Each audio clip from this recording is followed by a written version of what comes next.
You don't have to necessarily have done anything wrong for things to get completely out of control.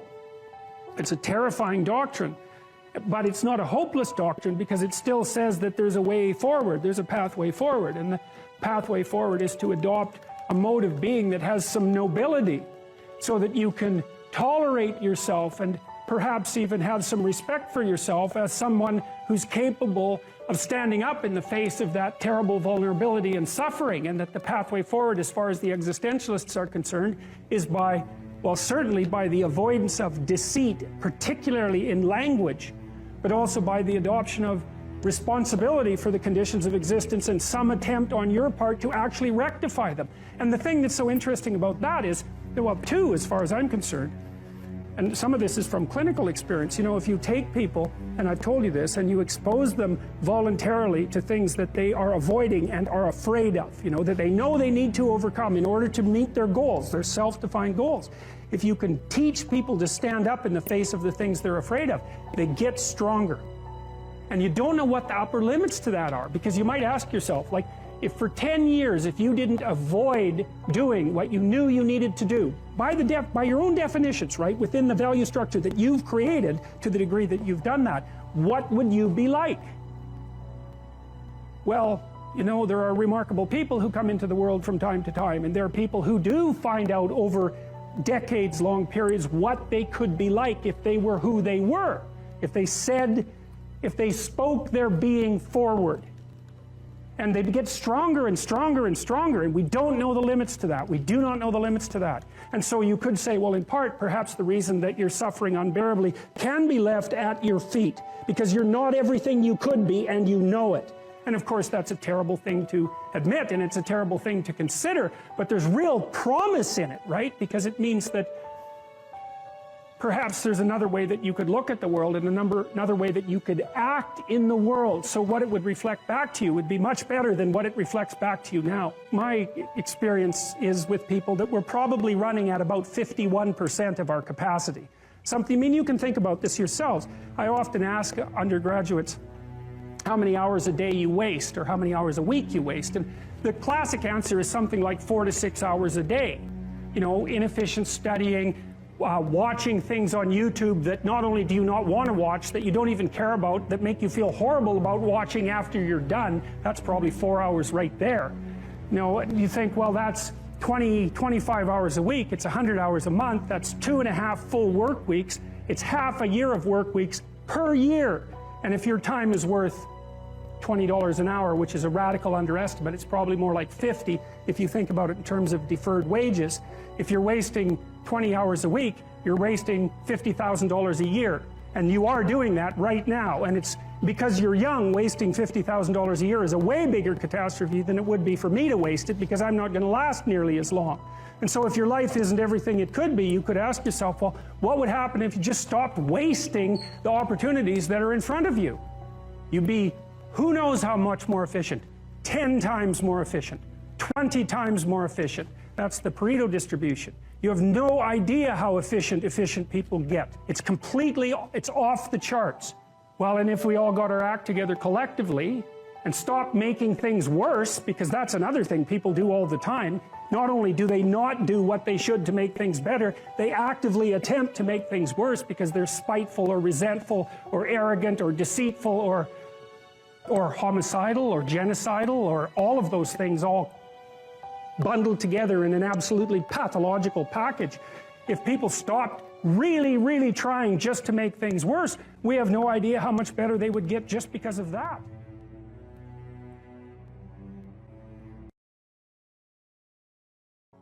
What's the keys to building confidence so that you're attracting what you want? Look, I read some of your biographical history before we talked today, and you tell a story about being picked last. And then you compensated for that. Yes. Now, Alfred Adler, by the way, the psychoanalyst, the associate of Freud, built his whole theory around compensation of that sort. Inferiority complex plus compensation. But it's adaptive, right? Like, you got picked last, it embarrassed the hell out of you. Yep. So what did you do? You decided, that is not going to be me anymore. Again. Right. Never again. Okay, yes. Now you did say, you know, that you adopted maybe two inflexible model of what it meant to be masculine as a consequence. But when I read that, I thought, yeah, but still, fair enough. It wasn't, the new you that you adopted wasn't optimal in all possible manners, but it was definitely improvement over the previous you. Exactly. I wasn't picked last again, that's for sure. Right. Well, exactly. Okay. So the first thing I would say is that if you feel insecure and less and ashamed and all of that, that you have to take stock. And look, I have an exercise online at selfauthoring.com. There's 3 exercises there. One helps you write about the past, one about the present, and one about the future. The present authoring program helps you assess your faults and your virtues. Okay, well, if you have some faults and you feel insecure and inferior because of that, well, you should. Now, it shouldn't be so much that you're crippled by it and unable to take action. You shouldn't be beating yourself into the ground because you're not everything you could be, because no one is. And if you beat yourself into the ground, then you can't get up and improve. But you have to differentiate. It's like, okay, to what degree am I being hard on myself, counterproductively critical, hearing the voice of my too harsh and angry father in my head, Right. Adopting inappropriate stereotypical representations of masculine competence? How much of my self-criticism is ill-advised? Fair enough. And you want to deal with yourself with a certain amount of care. But then along with that, there's fix your weaknesses. If you're ashamed of being ignorant, you're showing up at a party because, you claim to knowledge that you don't have and someone exposes you. Well, you can be angry at them, and you probably will, but they've actually done you a favor. They pointed out an inadequacy is a pathway that you can travel down, right? A recognized inadequacy is, it's such a gift in some sense, if it's accurate. Because you think, well, what should I do? What should I do with my life? That's a real complicated question. Oh, here's an inadequacy. Excellent. You have a goal now. Rectify it. Now, you still have to think strategically and figure out how to rectify it and do it step by step. But Carl Rogers, the psychotherapist, pointed out that the person, for therapy to be successful, the person has to want to change. So they have to have recognized that they have a problem. If someone is mandated by the court to attend therapy, it's very difficult for the therapist to convince them that they have a problem. Once you're convinced you have a problem, it's like, away you go. I know it's still technically difficult. It requires discipline and all of that. There's no magic solution. But if you're plagued by feelings of inferiority, you should rectify the most obvious inferiorities. I would say that you have to rectify an inadequacy when it's clearly an impediment to your goal. Or you have to shift goals. But if you're shifting goals because of an inadequacy related impediment, then you have to ask yourself, is your desire to shift the goal reliable, or are you just taking the easy way out?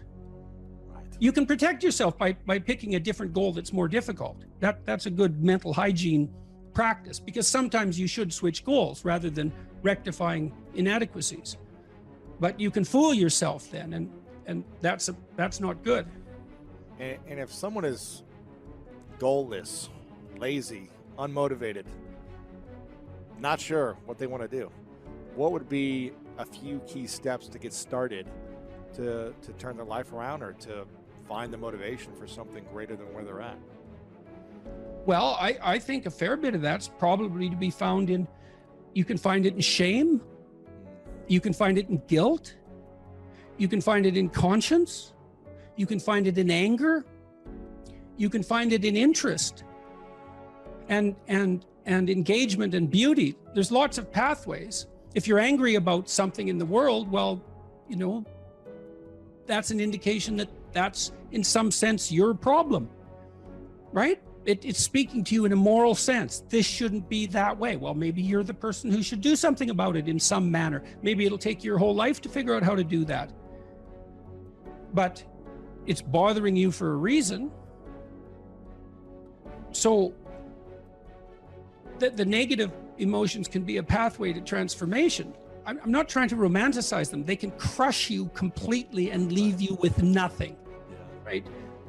for sure, and they can go badly astray. But shame, that's a good one. What am I ashamed of? Well, can you fix any of that? I'm going to work on these things that I'm ashamed of, and just see, like, does my life improve enough so that I'm not so bitter about it now, or I'm not so hopeless about it now? And my experience has generally been that works. It works. And then some of it's practical knowledge too. It's like you can get a really long way with very small changes, incremental changes, micro habit changes. So aim low. Don't have big goals or big transformations. Well, you can, but the problem with a big goal is that it's daunting enough so that it might paralyze you, and there's a high probability of failure. And so imagine that you're your own child. Okay, now imagine you love this child and you would like him, we'll say him because it's you and I talking, to succeed. Now you have an ideal for this child. You would like him to grow up to be the best he can be, better than you, the best man he can be. That's what you want for your son. If the good part of you is talking, you definitely want him to be better than you are, but you want him to be the best he could be if your vision is unclouded. Okay, but then you offer him a goal. It's like, well, do this. Well, can he do it? Well, if he can do it without a second's thought, there's no challenge in it. There's no developmental impetus. It's not in the zone of proximal development. You want a goal that you can do, but that requires some improvement on your part. Because you want to attain the goal, that's satisfying, but then you want to make yourself into the thing that can attain goals. And so you want to push yourself. You want to push yourself a bit further.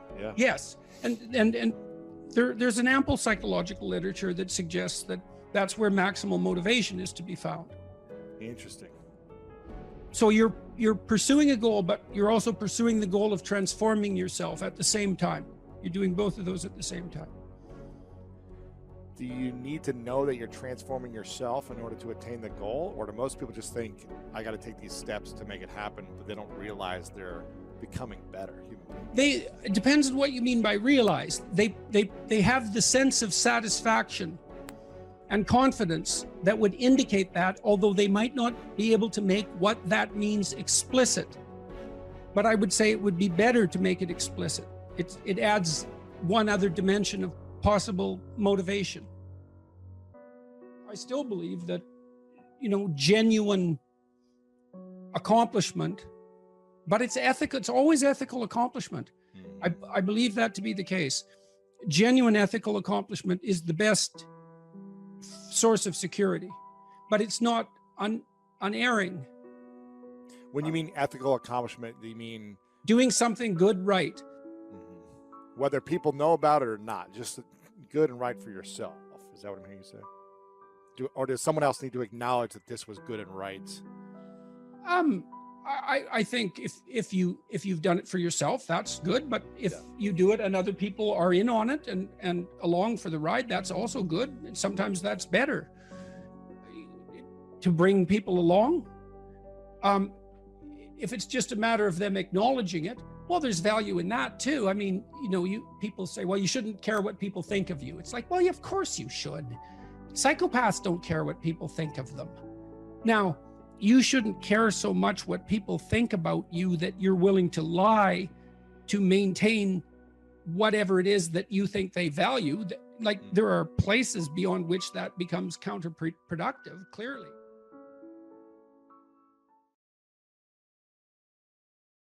What happens to you as you stroll merrily on your way through life? Well, what happens is that as you're moving from point A to point B, you encounter things.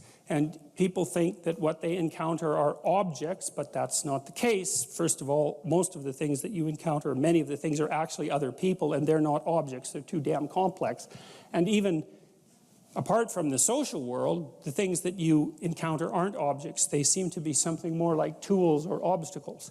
And I don't mean that we see objects and turn them into tools or obstacles. I mean that we see tools and obstacles, because what happens is that when you array yourself towards a goal, then the world transforms itself into things that get in the way of that goal, and three things. Things that get in the way of the goal, those are things you don't like. Things that facilitate your movement towards the goal, those are things that you like, and irrelevant things. And mostly you want irrelevant things because there's just too damn many things. So the category of irrelevant is one you really like. So most of everything is irrelevant if you have a good plan. A few things are good because they move you forward, and some other things are not so good. You want to go around the not so good things if you can manage them, unless you like to run head forth into like brick walls, which is not particularly, it's a learning experience, but I wouldn't repeat it too many times. You want the world to array itself as a set of, we could say, tools. Now, what happens is that you have this perceptual system that's mediated by dopamine. It's the same system that cocaine activates, or methamphetamine, or the drugs that people really like to take.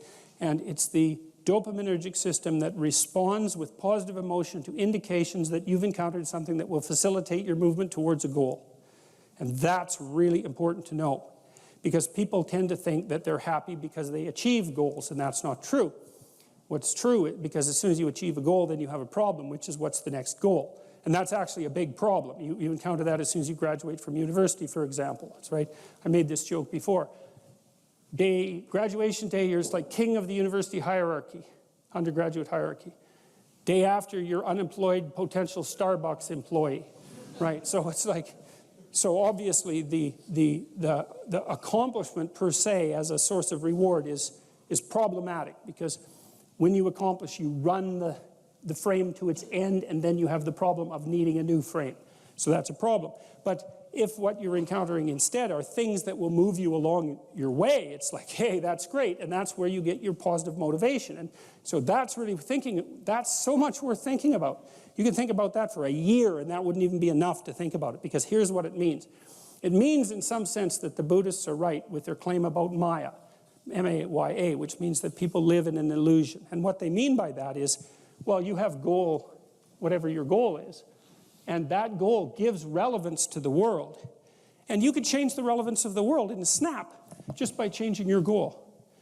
You can do that. And so then you think, well, it's sort of an illusion because you can just change it. Now, you don't want to push that line of argumentation too far, because even if the specific point can be changed, the fact that you're in one of these frames cannot be changed.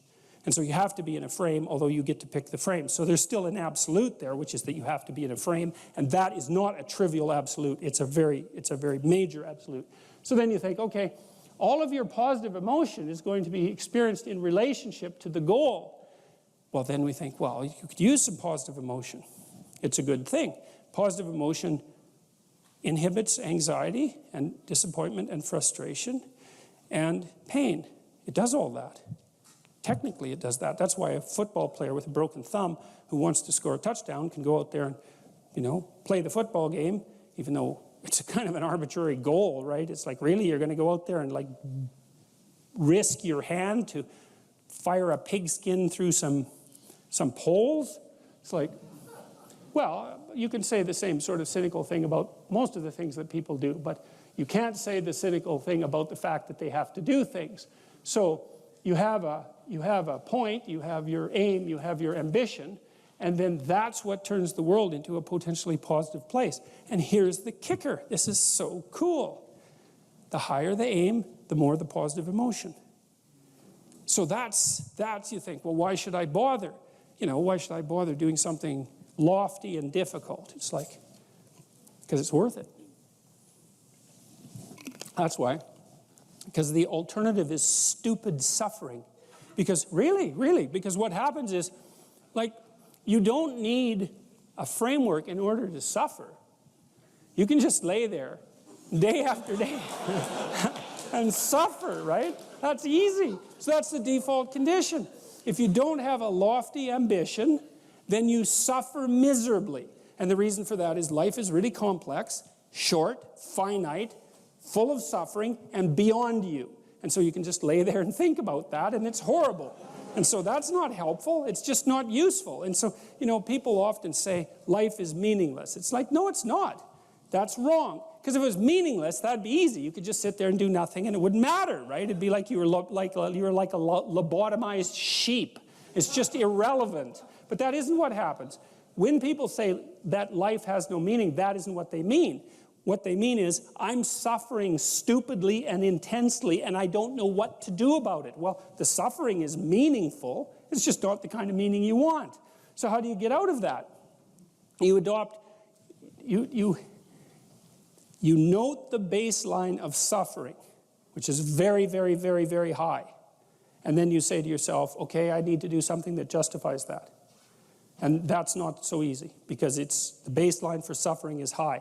If you're going to make something of yourself, let's say, so that it's worthwhile to exist in the world, then you have to aim at something that's so well structured that you can say, yeah, earthquakes, cancer, death of my family, dissolution of my goals, ultimate futility of life, and the heat death of the universe. Hey, it doesn't matter, it's worth it. Most creative people fail at producing their creative product and monetizing it, right? So your default position, if you're a creative person, is you're going to fail. And that's because it's hard to come up with something new, and it's hard to present it to the market at the right time, and it's hard to market it. Like, those things are really, really difficult. And so what successful entrepreneurs do is they just keep doing it over and over and over and over and over and over and over. And eventually, if they're fortunate, one of their ideas happens to hit the right place at the right time. And so that's also Darwinian in some sense. You know, you're creating all these little enterprises that are sort of alive. They're run by people, after all. And even if your idea is good, that doesn't mean it will be successful.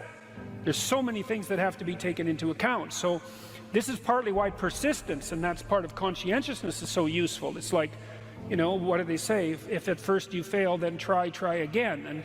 And that would probably mean try something different rather than the same thing. But persistence is helpful because it enables you to run many, many experiments. And you need to know that the baseline is failure. You know, it's important, because otherwise you'll blame that on yourself.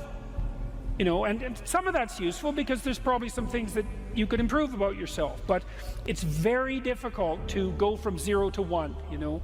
If you're starting out as a salesperson, for example, the hardest sale is the first customer. And then, you know, they get easier with each additional customer. You got to know that there are differences in intelligence. It's really important. If you go into a job and you're not smart enough for that job, you're going to have one bloody miserable time. And you're going to make life wretched for the people around you, because you won't be able to handle the position. But what you really want to do, as far as I can tell, if you want to maximize your chances for both success and let's say well-being, is you want to find a strata of occupation in which you would have an intelligence that would put you in the upper quartile. That's perfect. Then you're a big fish in a small pond. And you don't want to be the stupidest guy in the room. It's a bloody rough place to be. So, and you probably don't want to be the smartest guy in the room either, because what that probably means is you should be in a different room. If you want to be the best at what you're doing, bar none, then having an IQ of above 145 is a necessity, and maybe you're pushing 160 in some situations, and maybe that's making you one person in 10,000 or even one person in 100,000. And then also, to really be good at it, you probably have to be reasonably stress tolerant and also somewhat conscientious. There's nothing you can possibly do to become more deadly than to improve your facility with language.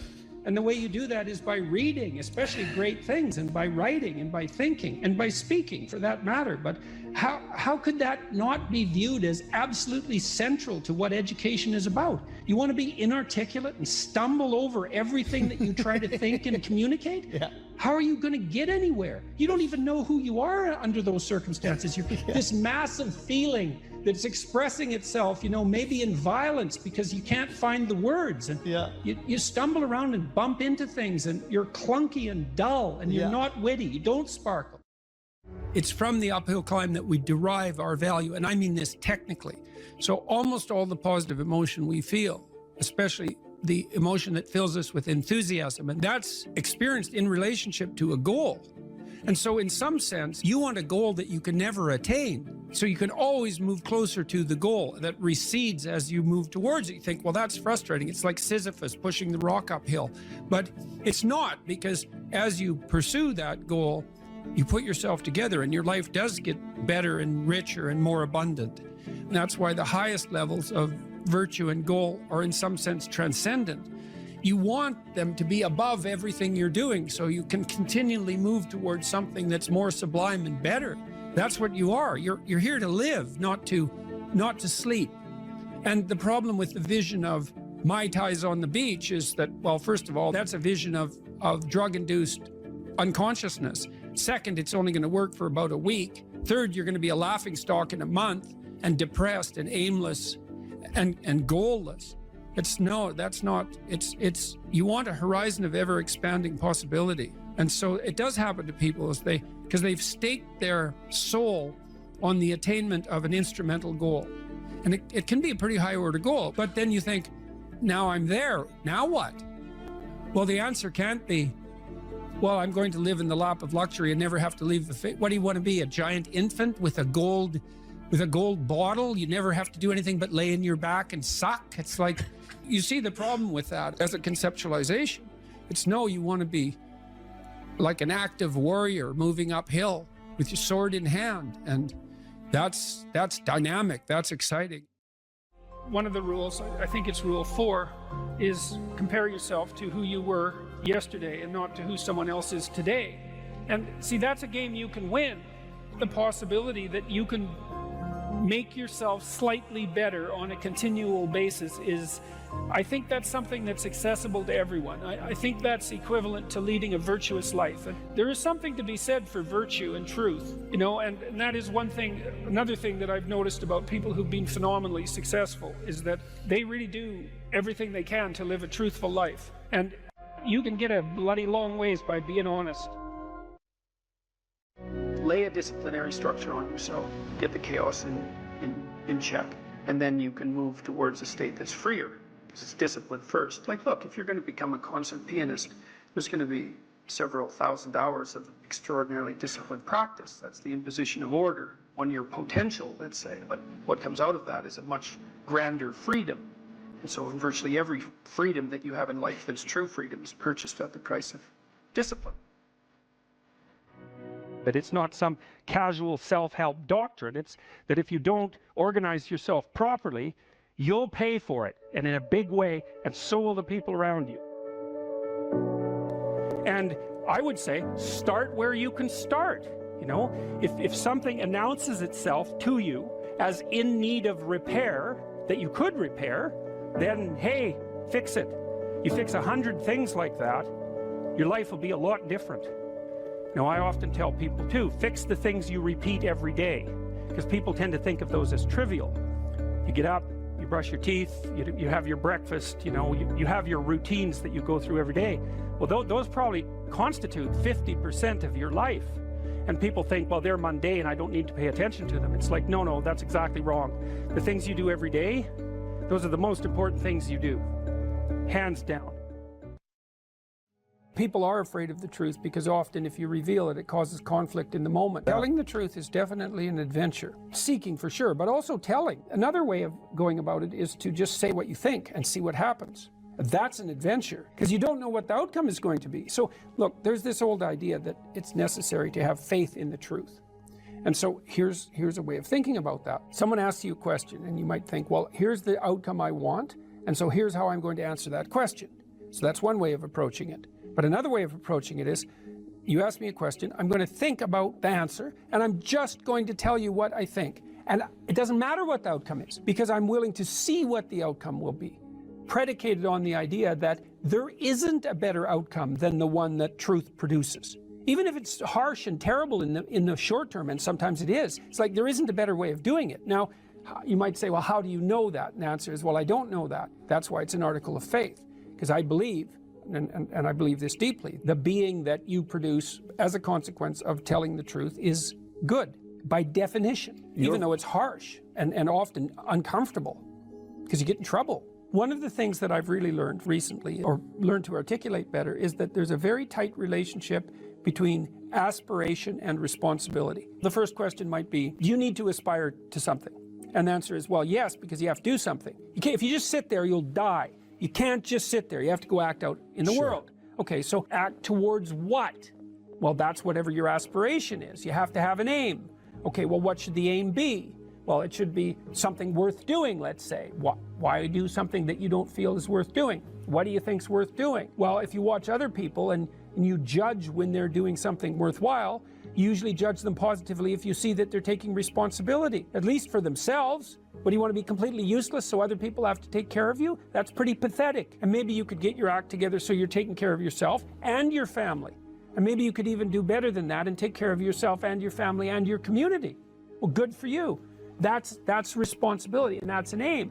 Well, here's one of the things that's cool about that, is that your life doesn't have meaning without aspiration or an aim. Okay, so you need a hierarchy of values. There's got to be something at the top. It's got to be something important. If you don't have that, your life doesn't have any meaning. So if you criticize the hierarchy, or even the idea of hierarchy, you destroy the idea of aspiration, and then people have nothing.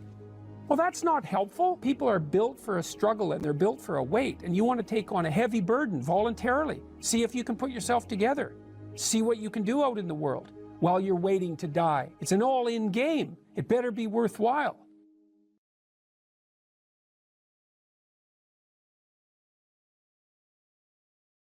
You know, if you don't know what you should do with your life, you don't know who you should be, sometimes you think about that as what career you should pursue. But here's another way of thinking about it. It's kind of a SEAL's ethos that Congressman Crenshaw detailed out. Here's some things you could be. Those are my words. These are his. You'll be someone who's never late. You will be someone who takes care of his men, gets to know them, and puts their needs before yours. You will be someone who does not quit in the face of adversity. You will be someone who takes charge and leads when no one else will. You will be detail-oriented, which you discuss a lot in later sections of the book, always vigilant, attentive. You will be aggressive in your actions, but never lose your cool. You will have a sense of humor, because sometimes that is all that can get you through the darkest hours. You will work hard and perform, even when no one is watching. You'll be creative and think outside the box, even if it gets you in trouble. You're a rebel, but not a mutineer. You are a jack of all trades and master of none. And then you follow that a little later with this paragraph, these paragraphs.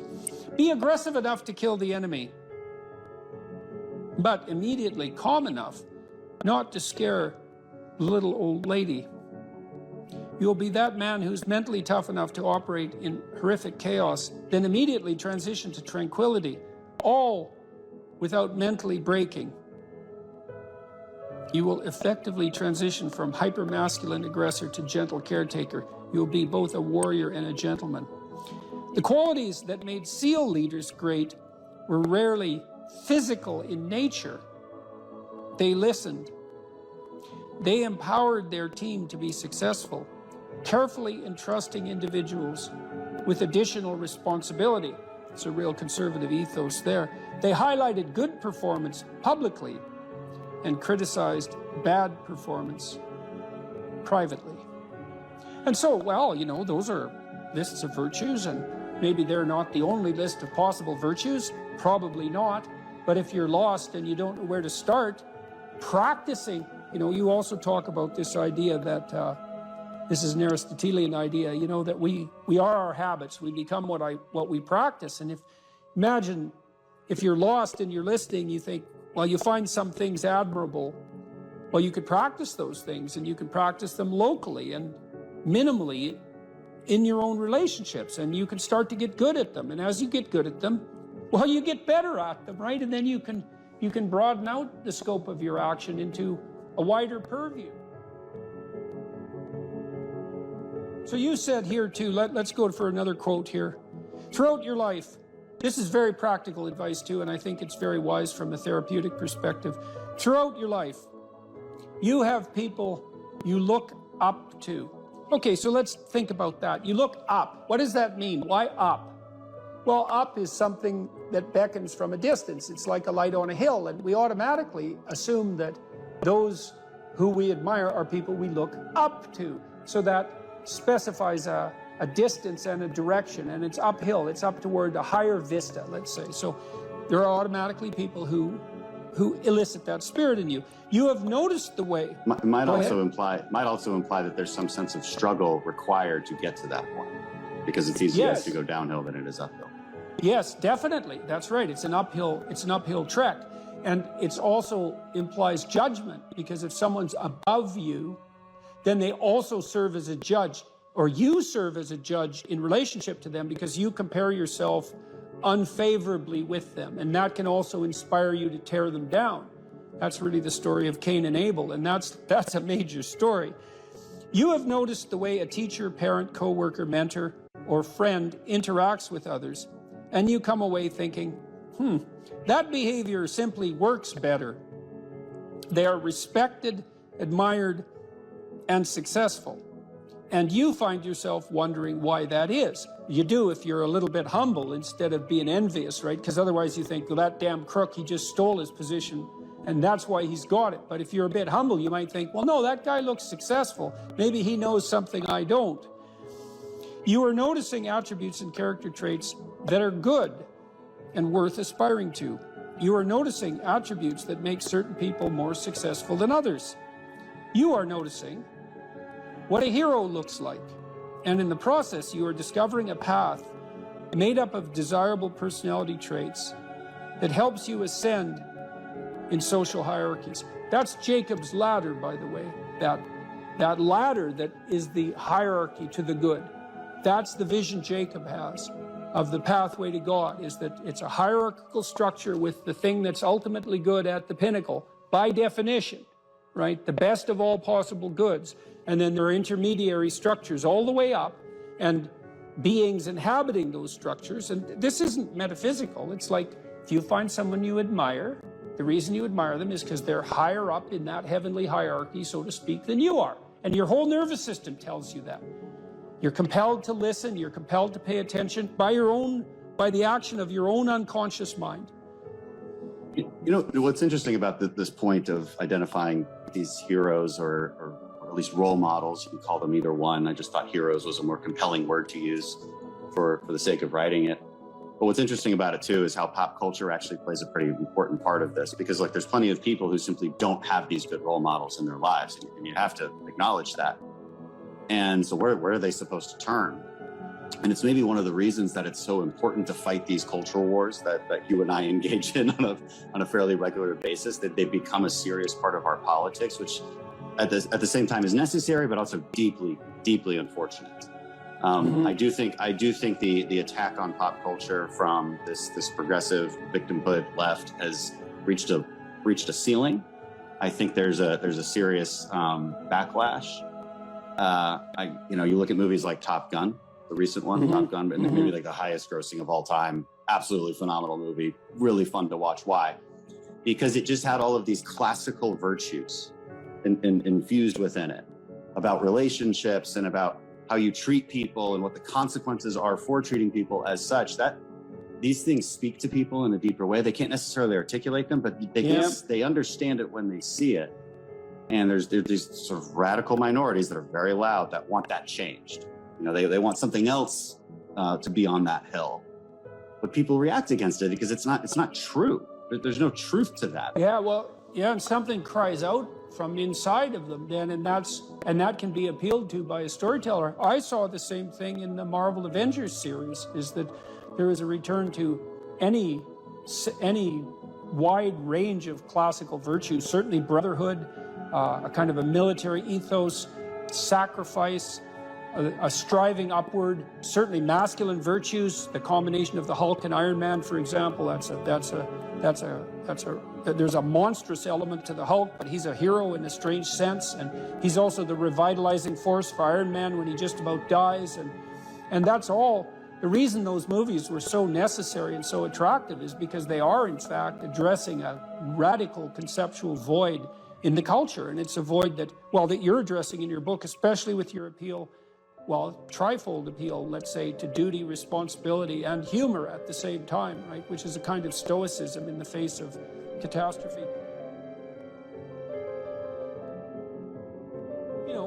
Because this is a big problem in life. Imagine you're aiming for something and then something happens to make it impossible, or you find out that it's the wrong thing because you were aiming in the wrong direction.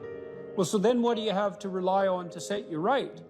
It's not your aim, obviously, but it might be your capacity to take new aim, and that's bloody well dependent on your character. That's for sure. And so I don't think there is a more fundamental aim than what you should be, and there's no better way of characterizing what you should be than that you should fortify your character.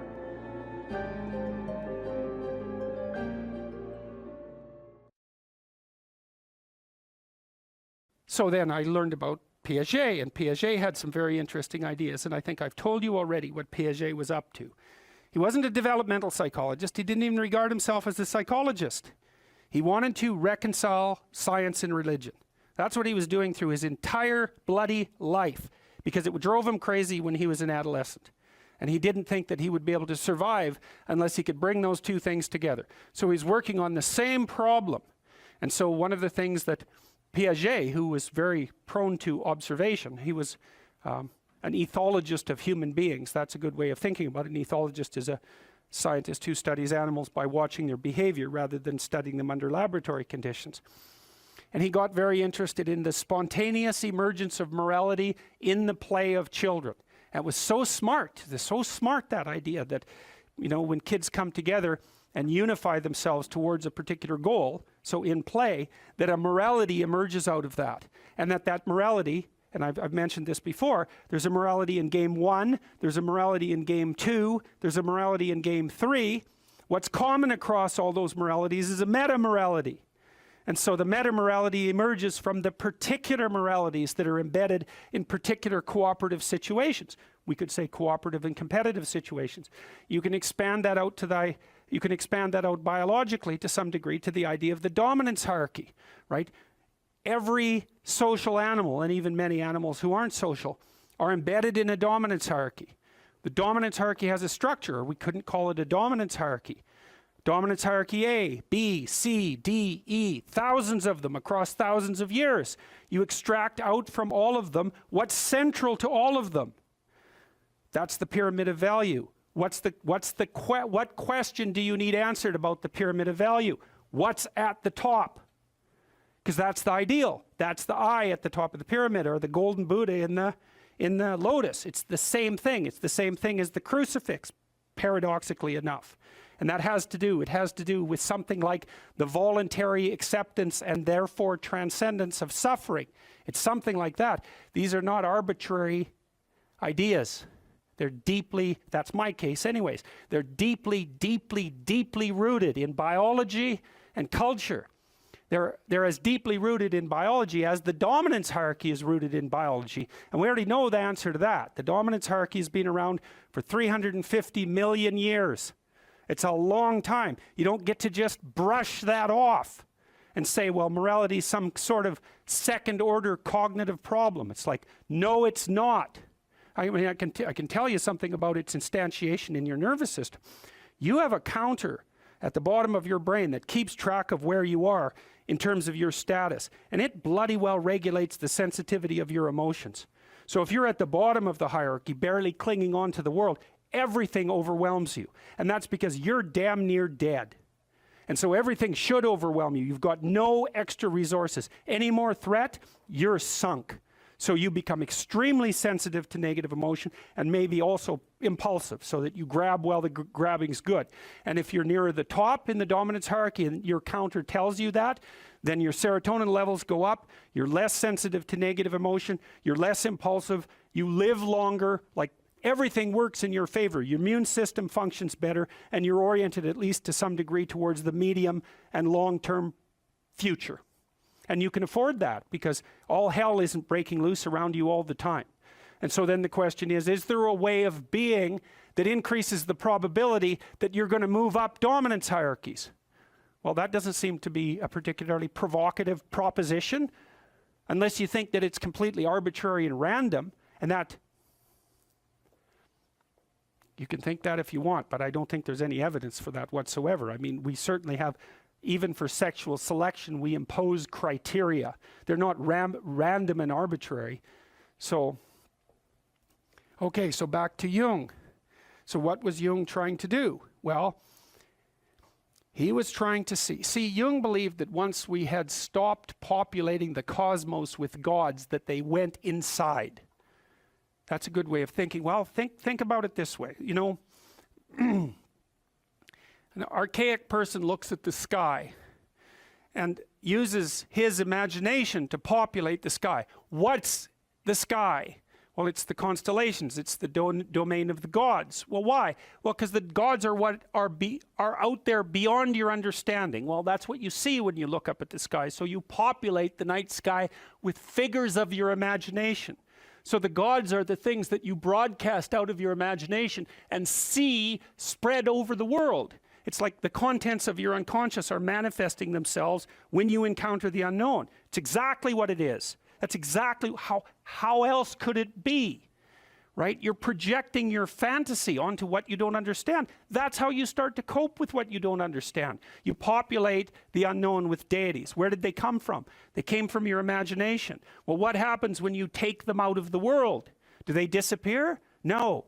They just go back into your imagination. So that's where Jung dug down to find them. That's the same motif as rescuing your dead father or rescuing your father from the belly of the whale. It's the same idea, is that the corpses of the gods inhabit your imagination. So where do you go if you need to revivify them? You go into your imagination.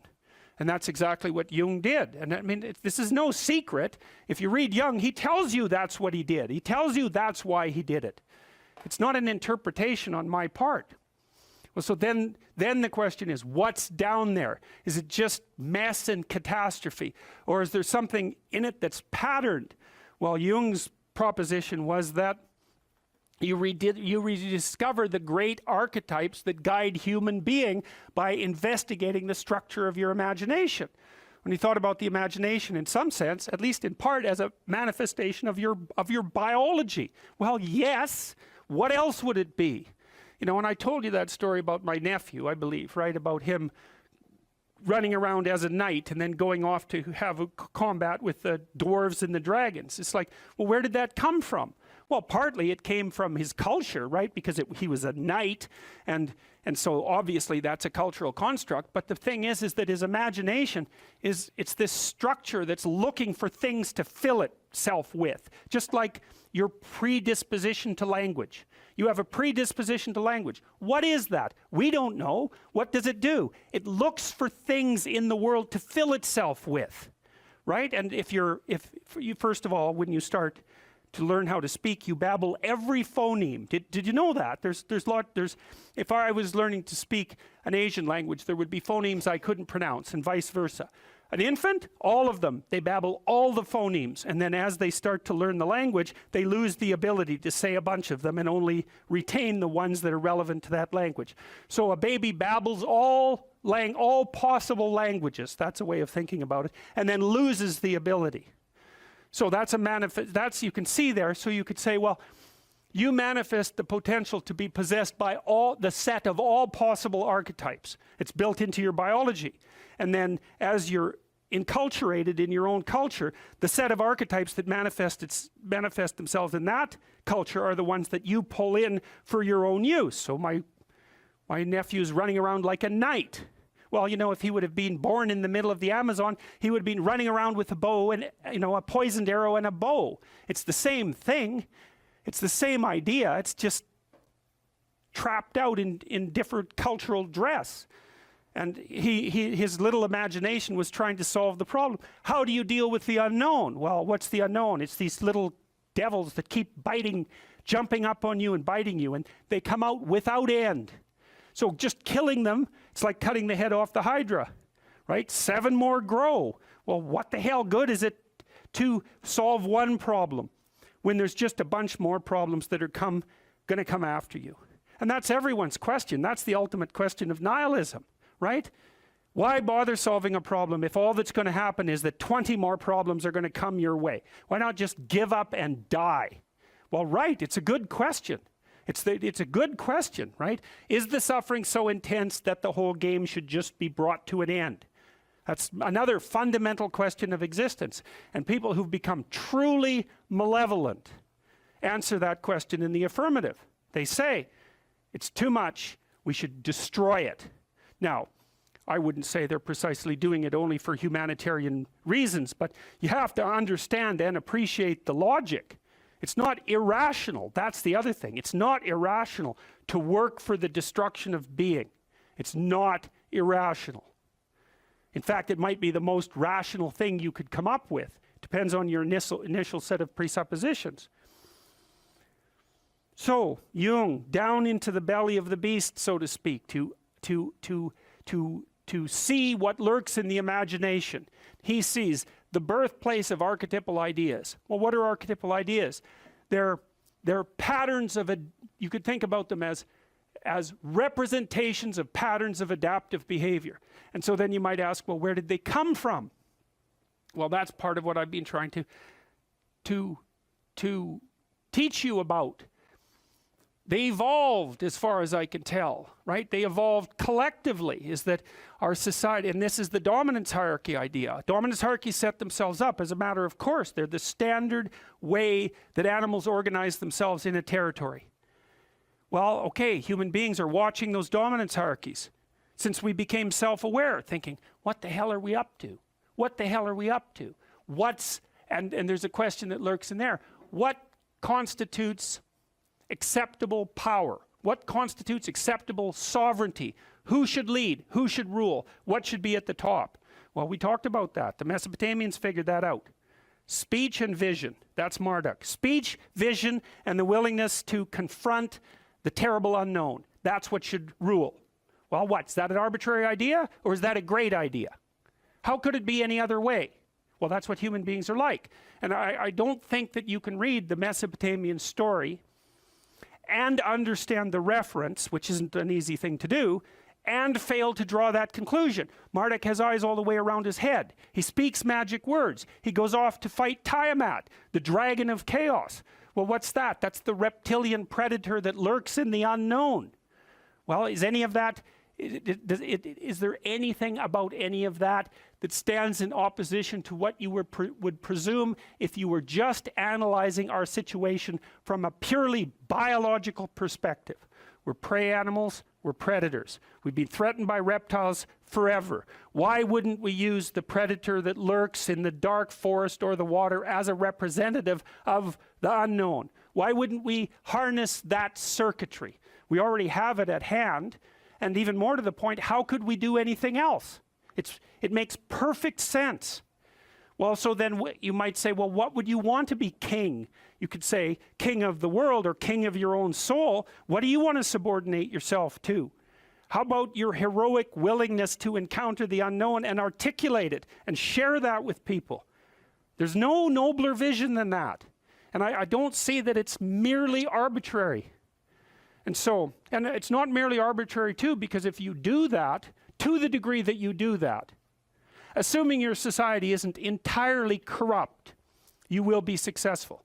It will actually aid you practically. You'll rise up above men. You'll be selected by women. You'll be admirable. You'll be valued.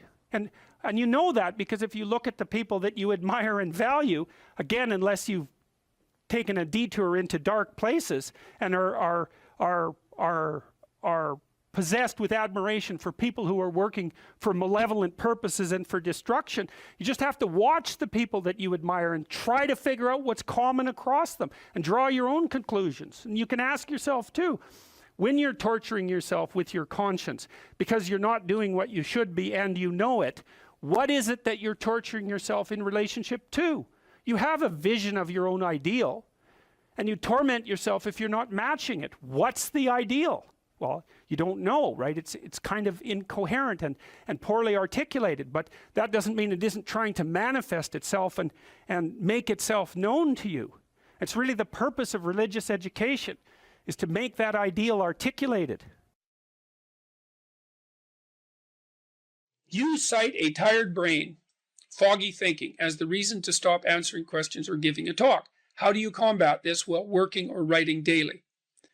Well, I eat a big breakfast relatively soon on waking. That really helps. If any of you out there are anxious, and many of you no doubt are, there'll be a large number of you who are anxious and don't eat breakfast. There'll be a whole bunch of you out there who think, well, I don't eat breakfast. It isn't necessary. It's like, that's wrong. It's necessary. You fasted all night. If you load yourself cognitively or physiologically in the morning, your brain, stressed, will encourage your body to produce insulin. It will take all the blood sugar out of your blood, and then you're done for the day. And then you'll be anxious. And a lot of the rest of you too, you'll find if you're anxious, try this. It's really, really interesting experiment. The next time you're anxious, go eat something. Eat some protein and fat would be best. You could have cheese and crackers. I'm not a big fan of carbohydrates, but whatever. Eat whatever you're willing to eat, but make it solid. Don't eat a peanut butter, or don't eat a chocolate bar or something sweet.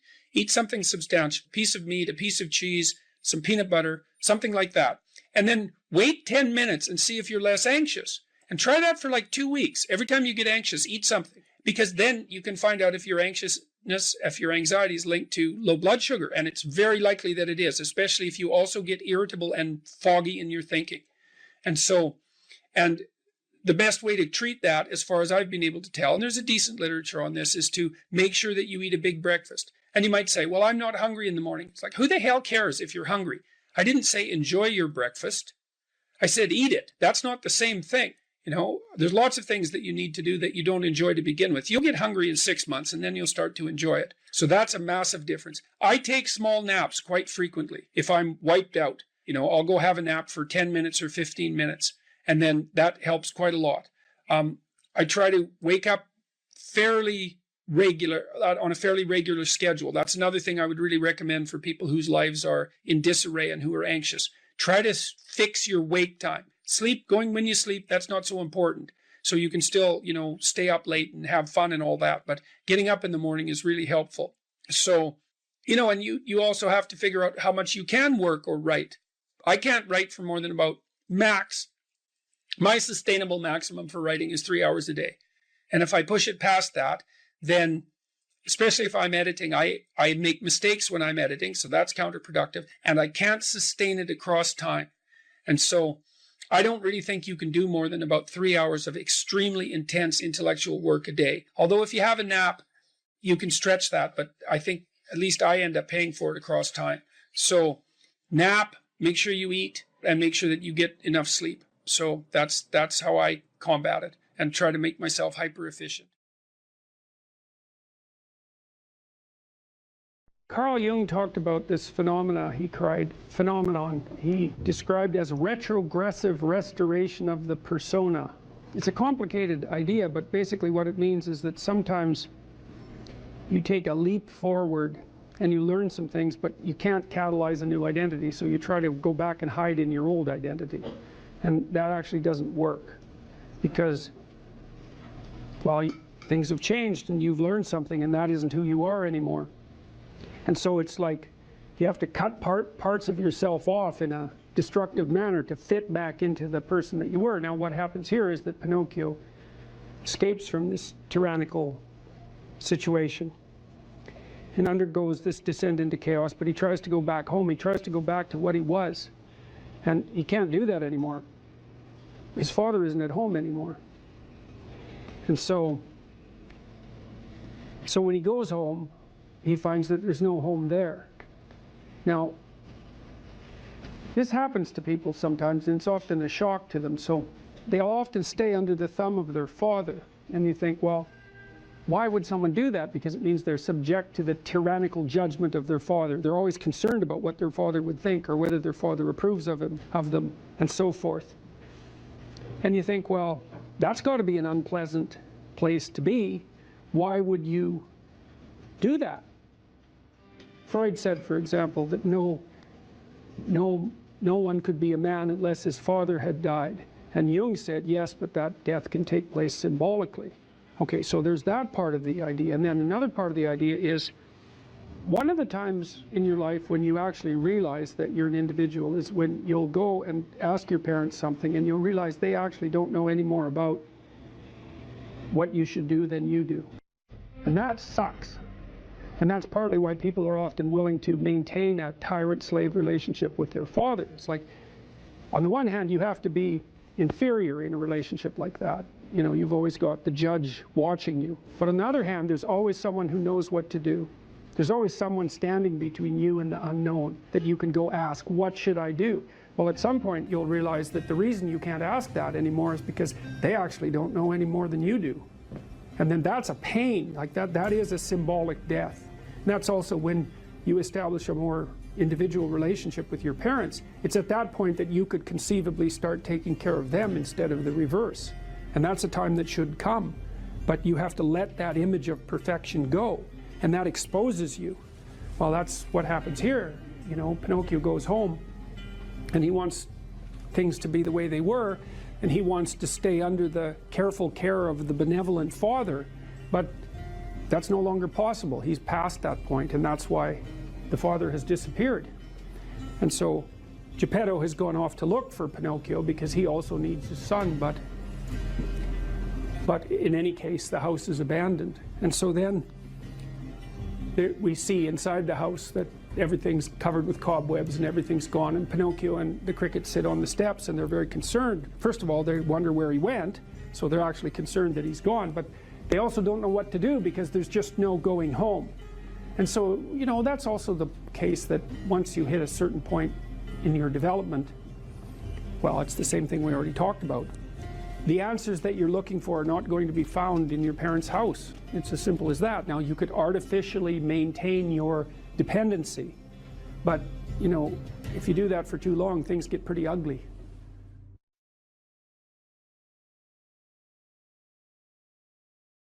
When my clients first come to see me, one of the things I often ask them is, okay, well, let's say you look a year ahead. What do you want? What are we aiming at? What would your life isn't the way you want it to be. How would it look if it was the way you wanted it to be, or at least partly that way? Then we aim at that, right? And we look for impediments, psychological impediments, fears, avoidance strategies, that sort of thing, and we develop strategies and we try to move towards that, I would say, ideal. All right, to understand the categories of myth, we'll say, we have to understand something about the nature of categorization. Now, categorization is a tricky thing, and we're going to run through some complicated ideas relatively quickly. You know, you think you put things in the same category because they're similar, but the problem is that, first of all, that's not an answer. It's just a restatement of the initial proposition. And second of all, you can put things in the same category that are by no means identical, and you often do that. And third, things that are similar are often also importantly different, and so picking which element of similarity, you know, like let's say you have a group of books. Well, are they the same? Well, obviously no, because, well, unless they're, you know, all the same book. But the category of books is a pretty strange category because the content of the books differs completely. Well, you could still make a group of books and you pick some arbitrary element that unites them and consider that grounds to make a category. There's other categories, more scientific categories, and scientific categories tend to actually contain things that are very, very similar across multiple dimensions. Like protons are like that. As far as I can tell, there's nothing that distinguishes one proton from another, and the same with electrons. And, you know, the set of triangles is like that because you can define it precisely. But most of the categories that human beings use aren't so neat, and the problem with that is that unless the categories are neat, like scientific categories, it's very difficult to investigate them scientifically. So, for example, you might do research on a group of people with anxiety disorders, but the problem with that is that the anxiety disorder category is so heterogeneous that it's almost impossible to identify the commonalities across all the people who are in that category, and that's partly because the category isn't actually a scientific category. It's a hybrid category. It's a practical category. I can give you an example of that.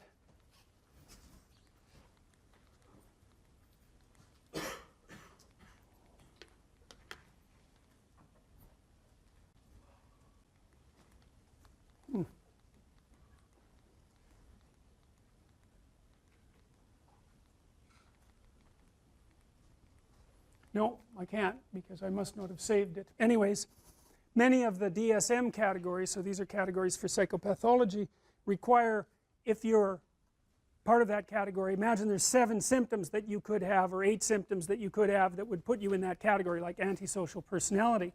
8 symptoms. You steal, you kick, you hit, you bite, you know, you're abusive. I don't remember the categories precisely, but you can be in the category if you have symptoms 2 through 5, and you can be in the category if you have symptoms 6 through 8. They aren't the same symptoms, but you're in the same category. And you think, well, how the hell can that be? Well, that's a family resemblance category, roughly speaking, and lots of the things that we use are family resemblance categories. There's a prototype, and then if you have enough of the features of that prototype, imagine the prototype has 10 features, and if you have 6 of those features, you get to be in that category. But it means that the category is actually quite diverse, and that's one of the problems that plagues psychiatry as a science and clinical psychology as a science. It's a really big problem, because if the categories aren't homogeneous, then it's very difficult to draw conclusions about the members of the category. And the psychologists and the psychiatrists claim that those are scientific categories, but they're not, and they can't be, partly because they're aimed at the classification of health or ideal versus non-health or non-ideal, and partly because they play multiple roles, eh? I mean, the category isn't there just to provide neat demarcations for scientific study. The category is there to give people a language to talk about certain sets of symptoms, to diagnose, because, you know, when you come in and you have a set of symptoms, you might want to know what they are, so that you also know what they aren't. It's really a relief often to find a diagnosis. And then, of course, the diagnosis has certain implications for treatment and for billing and for all of that, so the category has to play all of those roles. So there's multiple types of category, and the categories that we're talking about in relationship to mythology aren't scientific categories. They're categories about the world construed as a place to act. So here's a way to think about it. You're always looking at the world through a framework of reference, and you have to do that because there isn't very much of you. You can't see the whole world at once, and in fact the amount of the world you actually see is so small you can't believe it. The central part of your vision is zipping around, producing a pretty high resolution representation of exactly what you're looking at, but outside of that center, like if I look at you, I can't see her eyes. I can see her glasses, but barely. I can't even tell whether you're male or female. The person past that, I can't see at all. Now you don't notice that, you know. You don't notice that you're that blind because your central vision is always popping around, illuminating that tiny space. But you're so damn blind, it's just mind-boggling. And I'm sure some of you have seen the Invisible Gorilla video, you know, where a gorilla comes into the video and you don't notice, which is somewhat shocking because you would think that you would notice a gorilla. But what happens is that you actually don't notice something unless it interferes with what you're doing. And because what are you going to do? Notice everything? You can't do that. You can hardly notice anything. So what you do is you pick something to focus on. It's usually something that you value, because why else would you focus on it? So that means that your value system determines the direction of your perception. Bloody well think about that for a minute. That's a Buddhist idea, right? People live in a kind of illusion, and sometimes that illusion causes suffering, and they can transform the way they look at the world, and that can release them from their suffering. But the idea that you do live in an illusion, well, I don't know if it's exactly an illusion, but you certainly do live within a framework of perception that's determined by your values. Now that is so weird, you know, because we never think of the world as something that reveals itself through our values. But of course it does, because you look at what you want. You aim at what you want, and once you've aimed, the world lays itself out for you, and that's exactly how perception works. That's why I represented it this way. You're always somewhere. That's point A, and that's somewhere in some place in some time, and you always have some notion about what you want to have happen next. You know, you're going to go to the next class, maybe you've got a plan after this. In this class you have a plan. You're hoping to learn something, I presume, and maybe you have a goal with regards to a grade, and that's nested inside your desire to get a degree, and that's nested inside your desire to be educated and to have a career and have a successful life. So attending to me at the moment, the reason you're doing that is because all of those values exist within you simultaneously, focusing your attention. And so you're attending to me and not to something else, assuming that all of you with your computers open aren't surfing the web, which you might be, but assuming that you're focusing, whatever you're focusing on is directed by what you value. And some of that can be unconscious. In fact, a lot of it is unconscious, because you know it's very difficult for you to get control of what you pay attention to. You know what that's like. You're trying to study, it's kind of a boring paper. Christ, your attention is just like everywhere, you know. Maybe you'll vacuum under the bed instead of doing the reading the paper, you know. You can't get a grip on that thing, so your attention has an autonomy. And that's another psychoanalytic idea, you know, because you kind of think, well, you're in control. It's like, really? You ever try telling yourself what to do? How does that work for you? I'm going to go to the gym 3 times a week. Right, sure you are. Yeah, I'm going to quit eating sugar for a month. It's like, how long does that last? It's like 15 minutes, and you're eating like 3 chocolate bars. If you're resentful about something, well, first of all, you should notice, I'm resentful. And that's kind of humiliating, because no one's proud of being resentful. It's a shameful emotion. Well, so then why are you resentful? Well, there's only 2 reasons as far as I've been able to tell. One is that you're allowing yourself to be taken advantage of, or you're being taken advantage of. Sometimes you're not allowing yourself. Sometimes you're a child being abused by their uncle. You're not allowing yourself. You can't do anything about it. You're resentful because you're being taken advantage of, or because you're immature. It's one of those 2 things. Figure out which it is, and then take the steps necessary to address it. Living a life without resentment is a great goal. People are often resentful if they see that responsibility has been abdicated. Why isn't that person doing their job? It's like, well, hey man, step in at your workplace, in your family. You know, and you think, well, I shouldn't have to do that extra work. Well, you shouldn't be a slave. You shouldn't allow yourself to be tyrannized. But if something bugs you because a responsibility is going unfulfilled, there's a great opportunity for you. And this is something I don't think we teach young people well. And one of the things, you may remember this, that was so striking about the tour was that I made a case fairly consistently that most people find the meaning that sustains them through the vicissitudes of life, not in happiness, but in responsibility. And that would bring everyone to a halt. It would always make the whole theater silent. It's like, oh, I never thought of that connection. Because maybe you want to avoid responsibility, and you can understand why.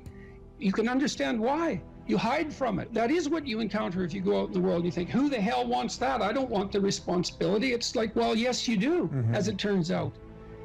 There's nothing better than responsibility. Now, you know, I say that with some caution. I think that it's hard to say. The responsibility, I've been overwhelmed by my apparent responsibility, but I think it's also kept me alive. And I mean that literally. And so, wait, can you go a little deeper with that? I mean, when you were at your darkest moments in the last 2 years, whatever that might be, was it the feeling there's been many times in the last year where it would have been much easier for me just to be dead. That's constant. So, but no. But is it but no because of something in you, or is it but no because of the people that you would have abdicated that responsibility of the people, or is that ultimately the same thing? It. Yeah. Well, I do think the 2 aren't easily distinguishable, but it's definitely that. It's definitely that. You know. And it's one of the chapters, the last chapter, is be grateful in spite of your suffering. You know, you need a meaning to sustain you through suffering, and it is the case that you find that in responsibility. Well. And so it's good advice for anyone who's at work. You're resentful about this and that because people aren't pulling their weight. Pull it. See what happens. You become indispensable instantly. You'll know everything. And no, and maybe that job won't be for you, or maybe that relationship won't be for you, but you'll take your hard acquired wisdom and go elsewhere and flourish there. So, you know, this kid stopped me. I think I wrote about this in this book. Kid stopped me in a restaurant one day when I was walking in, and he said, and he had an undergraduate degree, and he was working as a waiter in a chain steak place. And he stopped me and he said, you know, about 6 months ago, I was watching one of your lectures and I decided to stop being resentful about my job. And he was resentful because he had a university degree and he's working as a waiter. You know, and look, I don't have anything against waiters. It's like a waiter can make your evening, you know, hooray. He said, well, I decided I'd start trying at my job, like really trying as if it was worthwhile. He said he got 3 promotions in 6 months, like he's just rocketing up the power hierarchy. Well, it's not power, it's competence if it's well run. You know, and places are full of opportunity. There's always people out there who are doing far better than you on pretty much anything you want to imagine.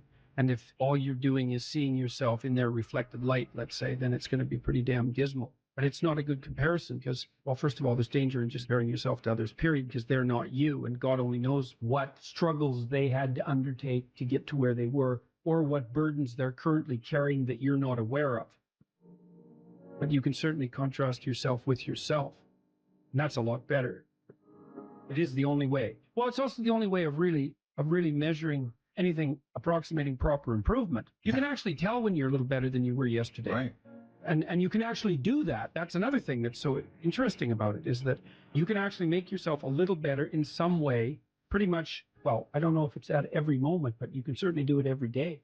Let's say you want to become who you could be in the fullest sense. So let's say you're someone who's going to solve some serious problems. Okay, the first thing you have to do is admit to the seriousness of the problems. That's no joke. And so the first thing is just the terror of the problem itself. And that's enough to paralyze me. And that's the Hydra, that's the Gorgon with the head of snakes. It'll paralyze and turn you to stone. That's the basilisk in the Harry Potter series. Mm-hmm. You look at it and it turns you to stone and lurks underneath everything, right? And it's malevolence and tragedy. And so there's that. And then the next is, well, you're going to take responsibility for that? You're really going to do that, are you? That's a hell of a load, man. And so it's daunting to even consider that. And then there's the discipline and responsibility that necessitates, which is also daunting. It's like, oh my God, the problem's that serious. I'm really going to have to get my act together in order to not contribute to it, much less solve it. And so the problem is terrible. And then the solution is daunting. But the upside of that is like, well, there isn't anything better to have than a problem that's worth solving, like that's really worth solving. Right. And so the more of that you take on, the more you have a reason to get out of bed in the morning, no matter what. Like, I'm getting up, I'm trudging forward. Doesn't matter what I'm suffering from. I've got things that need to be done. They're necessary. And that gives you that sense of purpose that is the antidote to bitterness. Okay, well, let's say you want your life to be meaningful. It's like, okay, then what you do matters. It actually matters. Or how starting to clean up the room changed their life. That's quite fun because it's something I always tell people to do instead of going out and protesting. Jesus, I just can't stand Cleaning up that. the room? Yeah. Meaning? Well, my sense is that if you want to change the world, you start from yourself and work outward because you build your competence that way. It's like, I don't know how you can go out and protest the structure of the entire economic system if you can't keep your room organized. Well, I made a video which was called Message to Millennials, where it was called How to Change the World Properly. A bit of on the pretentious side, I suppose, but I was trying to produce something that was a counterposition to this idea that what you should do is go out and fix up other people. You know, that's just not right. And there's a New Testament line about that, something about, you know, not worrying too much about the log in your neighbor's eye, or about the speck in your neighbor's eye when you have a log in your eye. What would the world be like if people stopped avoiding the things they knew they should do? You know, because the question is, how much are we contributing to the fact that life is an existential catastrophe and a tragedy? How much is our own corruption contributing to that? That's a really worthwhile question. The things you leave undone because you're angry, you're resentful, you're lazy, you have inertia. Well, you consult your conscience and it says, well, you know, that place over there could use a little work. It's the same as working on yourself, and so you clean that up because you can, and then things are a little clearer around you, and you're a little better off because you've practiced a bit, and so you're a little stronger, and then something else manifests itself and says, well, maybe you could like take a crack at fixing me up too. So you decide to do that, and then that gets a little bit more pristine, you know, and soon, and it's humble because you're not exceeding your domain of competence.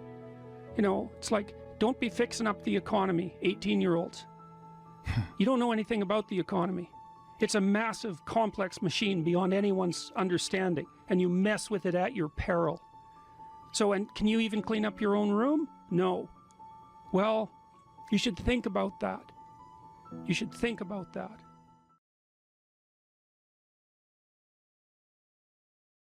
You're sitting on the edge of the bed trying to have an honest dialogue with yourself, and the little voice says, you know, it's pretty disgusting in here.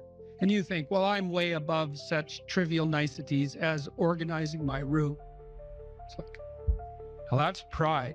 That's arrogance.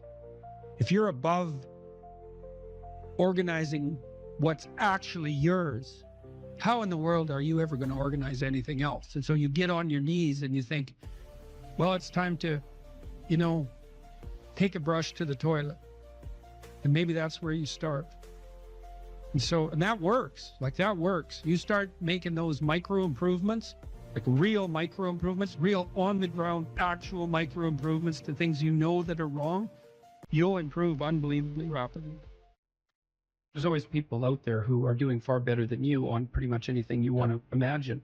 And if all you're doing is seeing yourself in their reflected light, let's say, then it's going to be pretty damn dismal. But it's not a good comparison because, well, first of all, there's danger in just comparing yourself to others, period, because they're not you, and God only knows what struggles they had to undertake to get to where they were, or what burdens they're currently carrying that you're not aware of. But you can certainly contrast yourself with yourself, and that's a lot better. It is the only way. Well, it's also the only way of really measuring anything approximating proper improvement. You can actually tell when you're a little better than you were yesterday. Right. And you can actually do that. That's another thing that's so interesting about it, is that you can actually make yourself a little better in some way, pretty much, well, I don't know if it's at every moment, but you can certainly do it every day. Let's say you want to become who you could be in the fullest sense. So let's say you're someone who's going to solve some serious problems. Okay, the first thing you have to do is admit to the seriousness of the problems. That's no joke. And so the first thing is just the terror of the problem itself. And that's enough to paralyze you, right?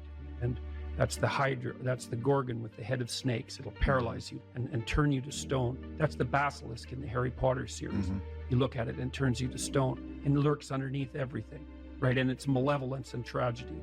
And so there's that. And then the next is, well, you're going to take responsibility for that? You're really going to do that, are you?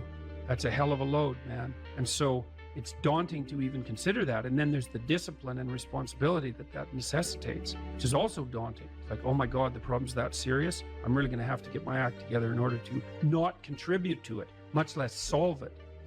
And so the problem is terrible. And then the solution is daunting. But the upside of that is like, well, there isn't anything better to have than a problem that's worth solving, like that's really worth solving, right? And so the more of that you take on, the more you have a reason to get out of bed in the morning, no matter what.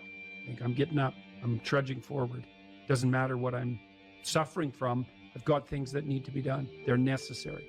And that gives you that sense of purpose that is the antidote to bitterness. Okay, well, let's say you want your life to be meaningful. It's like, okay, then what you do matters. It actually matters. Or how starting to clean up the room changed their life. That's quite fun because it's something I always tell people to do instead of going out and protesting. Jesus, I just can't stand Cleaning up that. the room? Yeah. Meaning?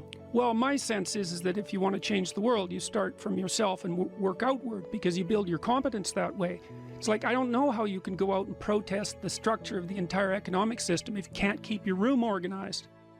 Well, I made a video which was called Message to Millennials, where it was called How to Change the World Properly. A bit of it on the pretentious side, I suppose, but I was trying to produce something that was a counterposition to this idea that what you should do is go out and fix up other people. You know, that's just not right. There's a New Testament line about that, something about, not worrying too much about the log in your neighbor's eye, or about the speck in your neighbor's eye when you have a log in your eye. What would the world be like if people stopped avoiding the things they knew they should do? Because the question is, how much are we contributing to the fact that life is an existential catastrophe and a tragedy? How much is our own corruption contributing to that? That's a really worthwhile question.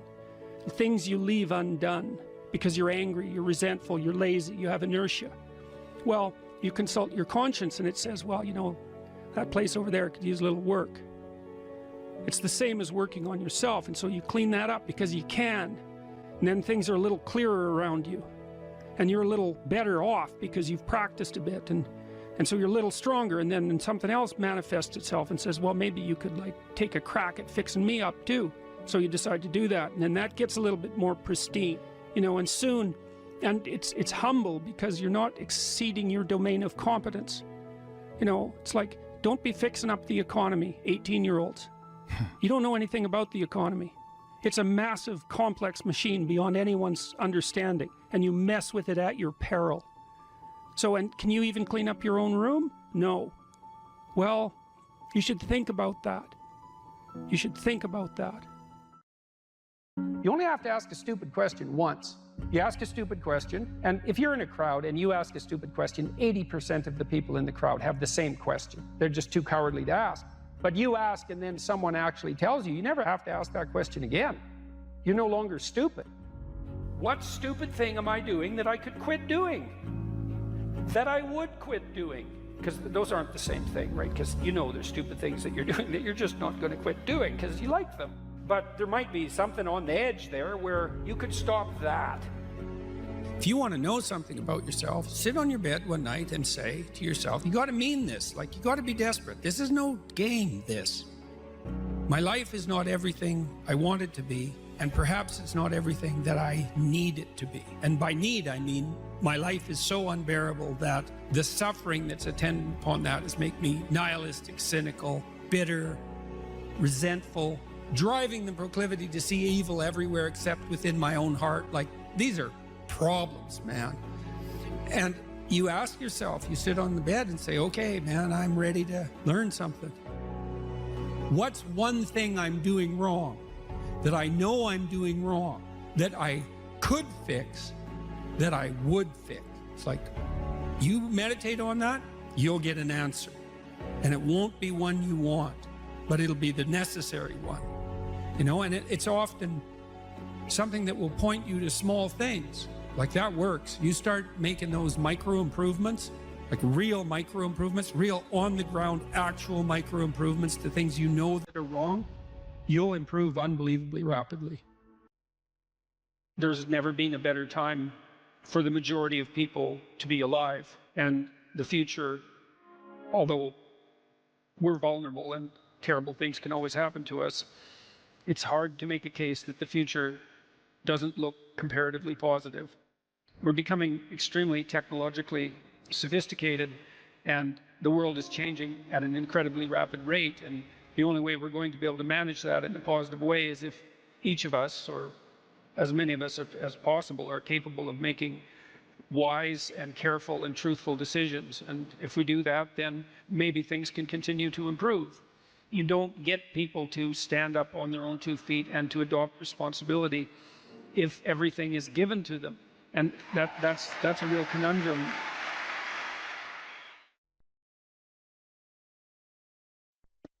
So now you're moving towards the promised land, let's say. So that's inspiring, and that produces positive emotion, because you experience positive emotion when you see yourself moving towards a valued goal. No valued goal, no positive emotion. That's how your systems are set up psychophysiologically. On the negative front, well, maybe anger, bitterness, and fear stop you. Okay, so what do you do with them? Take good stock of your sinful nature, let's say. You know what temptations you're prone to and what knock you off the beaten track, and maybe you feel guilty about it. You know where your weaknesses are, and you probably have some idea of just what kind of hell you could inhabit if you let those weaknesses get the upper hand. So why don't you just write about that for 15 minutes? So let's say this isn't what you could have in 5 years. It's the pit you could dig for yourself if you decided to you know, just sit there or dig. Everyone has a sense of that, you know, for some people. My temptation probably would have been alcohol. It calmed me in social situations. It made me feel a closer kinship to people, and it was a pretty good stimulant. And so it was a really good drug for me, and I enjoyed it quite a lot, too much. But I learned that I had better things to do. I wouldn't have stopped without better things to do. And that's And what did you mean by better things to do? Well, I was writing my book, Maps of Meaning, when I was still carousing as a graduate student. I'd started to put my life together by that point quite a bit, but I was still a party animal and very social. And but I found that I couldn't think hungover.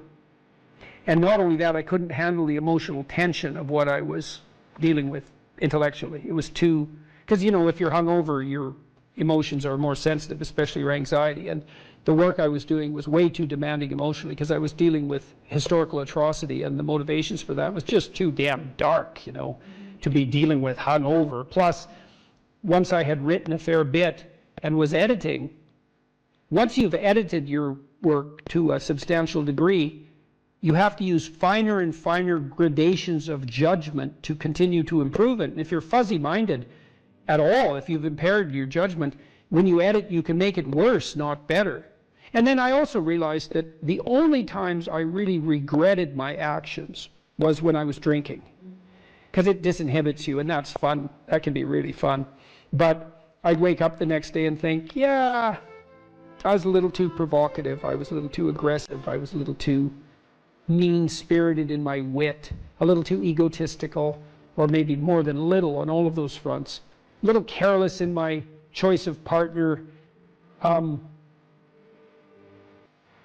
little uncontrolled in my social behavior in places I shouldn't have been, because, you know, I was starting to, well, I was a graduate student and a teacher by that point, and I was interacting with professors, say, in the social milieu. Responsibility grew. Yeah, well, it wasn't the time to be drunk. That just wasn't good. That worked in northern Alberta to some degree in some subcultures, but in those situations, it just made me look like a fool. Well, it made me into a fool, not just look like one. And then when you and I got married, I didn't, and we were going to have kids. I thought, well, I'm not drinking when I have kids. Yeah, I wanted children. Yeah, and you know, you want to grow up at that point. And besides, I was ready to dispense with all of that by then. In any case, so you can imagine the hell you could inhabit. And then the advantage to that is, see, people are often afraid of moving forward, and no wonder. But you should be way more afraid of not moving forward. And so if you get that hell behind you, it's like, well, do I want to go there? Well, I don't have the effort or the energy. I'm not even sure that it's the right thing. It's like, well, do I want to go back there? It's like, no, definitely not that. And if you don't feel that, hell, then you're not nearly as motivated as you could be. Because if you have any sense of just exactly how bloody dismal and dark things could get, then, and that's right there for you. And that was one thing that... I thought it was helpful. I thought it was helpful when I did the future authoring to think about where I would go if I went to the wrong place. Why? Well, it's just good to know how you will fall apart. Yeah, well, and it's you possible. Well, and you can also ask yourself, and studying historical atrocity also helped me with that. It's like, well, do you want to be what would you call a sadist? You're bitter and resentful. You want to hurt other people? Is that where you want to end up? You want to lie and deceive? Because that's where you end up if you lie and deceive. You want to be resentful and bitter? Because that's where you end up if you're resentful and bitter. Yeah, but sometimes, you know, people, they just don't know what to do about it. So your program helps them to make a plan. Yeah, well, and the plan is really, look, we're visionaries, man. Human beings are visionaries. Really. Well, I found when I did the self-authoring, the 15 minutes of writing that I did, the dreaming I did, yeah. when I wrote about my future and just dreamed of what it could be like if it was just what I wanted. Yeah. And then outlined the goals, because you outline goals after that in the future authoring. Those things that I had identified appeared in my life. those. Yeah, well, And that was quite shocking to well, me. the thing is, you look at the world through a goal-directed framework, and so when you switch your goals, what appears to you in the world switches. It's mystical in a sense, but in another sense, it's just understandable. It's like, well, if I look that way, I see the TV and the couch, and if I look this way, I see you in the chair. Well, that's not that mysterious, but what I've done is I've changed the reality that manifests itself to me just by changing the direction of my orientation. Well, we do that metaphysically as well. And so, for example, if you decide that you're going to be courageously trusting towards people when they offer you an opportunity, even though you're skeptical and timid, but you decide, no, I'm going to have some faith in people, so I'm going to be courageous and trusting. Then when they open a door to you that's an opportunity, you'll think, oh, that's a door I could walk through, instead of thinking I'm moving into a trap. And it's the same reality in some sense, but the way that you're interacting with it changes. Well, it can change. It can invert. It can change so radically that it barely looks like you're living in the same world. There are a lot of potential interpretations that you can validly lay on the world, and some of them are extremely positive, and they still work. And wouldn't that be lovely if you could lay an incredibly positive vision on the world in a calculating and strategic manner, not an instrumental manner, right? Because you're aiming at something genuinely good, and that would work. And that is how the world works. One of the things I loved about my clinical practice, I loved this. It was so good, and I miss it. We're always working. The best parts of me and my client were working together to make everything about their lives better. And it worked. You know, like I had lots of female clients who tripled their income in 4 years. They didn't even think that was possible. It's like, well, I don't make enough money. I'm barely making ends meet, single mothers. I have no idea what to do. I don't like my job. It's like, well, let's make a plan here. You know, what do you want? Well, I'd like to make this much money. Why don't we double that? And just, because you're going to aim at something. Some people do make more money than that, so maybe it could be you. Well, is that even possible? It's not even possible. It's like, well, let's just assume that maybe it's possible and see what you'd have to do. Well, you got to get your CV together. Well, it's full of holes. Okay, well, let's fix the holes. Okay, now you got to get a plan. Well, I'm not very good at interviews. Okay, let's practice interviewing till you're not just good at it, you're looking forward to it. You know, I had clients who were in such dire situations that all I could do was really help buffer them against that. But they were a minority. I wouldn't say more than 5% of my practice fell into that category. Everyone else, it was like just rapid improvement on all fronts, you know. And that's such fun. And there isn't anything more practical. This is the thing, too. There is nothing more practical than developing a vision. It's not some pie-in-the-sky exercise. Without a vision, you're chaotic and fragmented and hopeless and disappointed, and someone can stop you just by putting up a single obstacle. You're a house divided amongst itself. You have no forward movement. You're not enthusiastic, and that's to be filled with the Spirit of God, by the way. And your life is a sequence of disappointments and frustrations and tragedies, and you're a leaf blowing in the wind. And that is not what you're called to be. That's not what you're called to be. You're called to be a visionary constructor of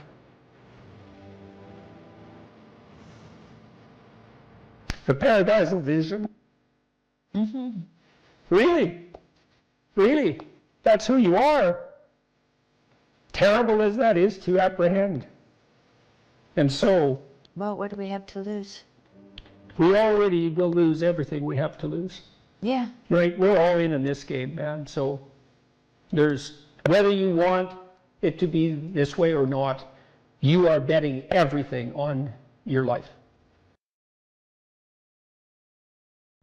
There's always people out there who are doing far better than you on pretty much anything you want to imagine.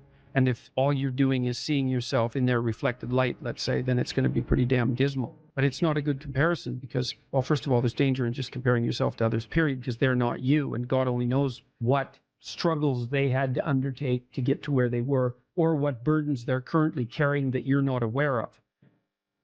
But you can certainly contrast yourself with yourself. And that's a lot better. It is the only way. Well, it's also the only way of really measuring anything approximating proper improvement. You can actually tell when you're a little better than you were yesterday. Right. And you can actually do that. That's another thing that's so interesting about it, is that you can actually make yourself a little better in some way, pretty much, well, I don't know if it's at every moment, but you can certainly do it every day. You're quite different from other people, and you shouldn't be comparing yourself to them because they're not like you. You know, they don't have your family. They don't have your temperament. They don't have your troubles. They don't have your abilities. The only person that has those is you. Compare yourself to who you were yesterday and not to who someone else is today. And see, that's a game you can win. Be careful who you share good news with, because you want to share good news with people who are going to be genuinely happy for you, and that's one way that you can identify those people who are really on your side. Be careful who you share bad news with, because that's equally tricky. You know, you want someone who will listen to you when you're having trouble and allow you your grief, especially if it's a consequence of something tragic, and who won't try to one-up you, you know, because often when you're talking to people, they'll be thinking about what they have to say that's worse, and that's not helpful if you need a listening ear. Make one room in your house as beautiful as possible.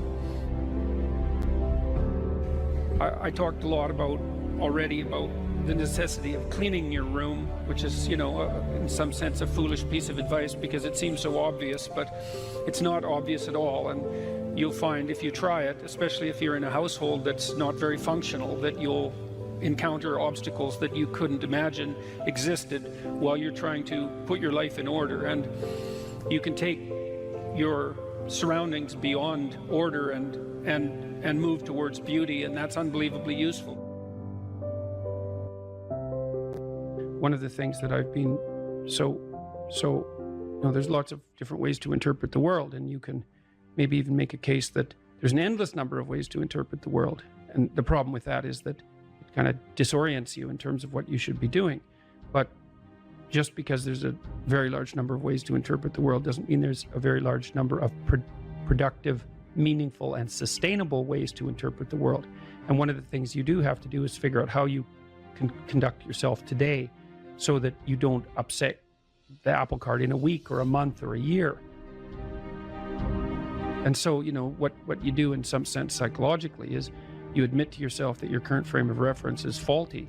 And then you start opening the door to a different kind of thinking, which is more creative thinking. It's more lateral thinking. Saying, well, I'm wrong, but that's not necessarily a problem because I could be right if I thought some other way. Well, you know, that's great. Often it works. Yeah. And there's almost no end to the utility of trying to figure out which ways that you're wrong. Yeah. Because there's lots of them. And every time you discover one, then you don't have to be quite so wrong anymore. That's a really good deal. Yeah. It's from the uphill climb that we derive our value, and I mean this technically. So almost all the positive emotion we feel, especially the emotion that fills us with enthusiasm, and that's experienced in relationship to a goal. And so in some sense, you want a goal that you can never attain. So you can always move closer to the goal that recedes as you move towards it. You think, well, that's frustrating. It's like Sisyphus pushing the rock uphill. But it's not, because as you pursue that goal, you put yourself together and your life does get better and richer and more abundant. And that's why the highest levels of virtue and goal are in some sense transcendent.